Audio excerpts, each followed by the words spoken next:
Steam, set in the heart of the old railway works in Swindon, Wiltshire, tells the history of the Great Western Railway, the people who designed and built the railways, the locomotives and rolling stock, in fact everybody who played their part. So let's take a tour of the museum. First, the works, and the work starts with the offices and stores, all set out with original Great Western equipment. A door leading off to one side leads you into a very interesting room. In here is a storeroom of exhibits that haven't currently got a display of their own. A fascinating room full of Great Western Railway memorabilia. Well worth a look.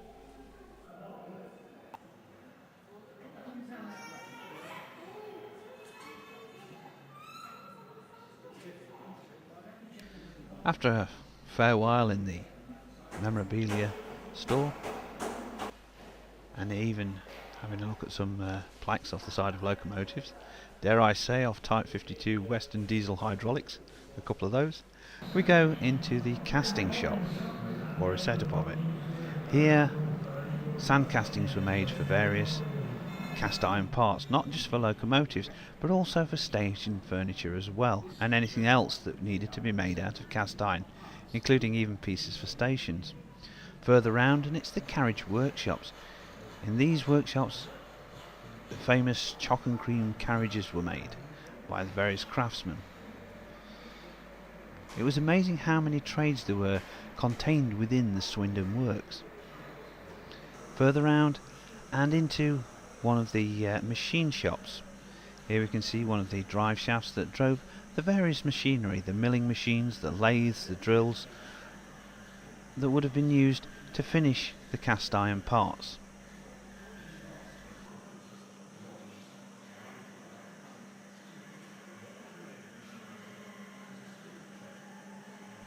Once the parts had been cast, machined and finished, they had to be assembled.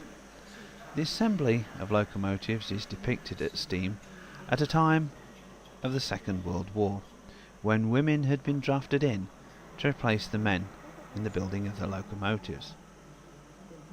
And once the locomotives were complete, they would look something like this. This fine example of a Swindon built locomotive is a Castle class, Caerphilly Castle, an express steam locomotive.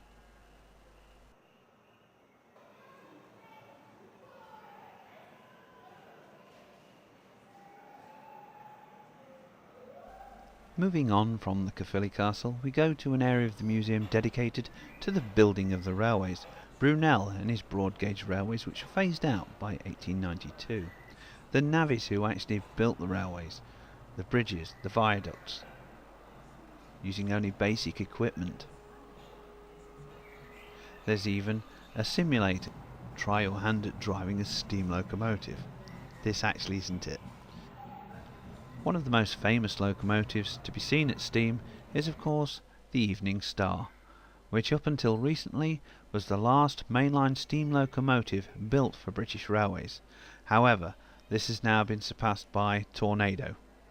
You can also get to see the Evening Star from the footplate. There's far more to discover about the Great Western Railway at Steam than we could possibly cover on a video in little over 4 minutes, so I'm afraid you're going to have to visit there yourself, and it is after all well worth a visit.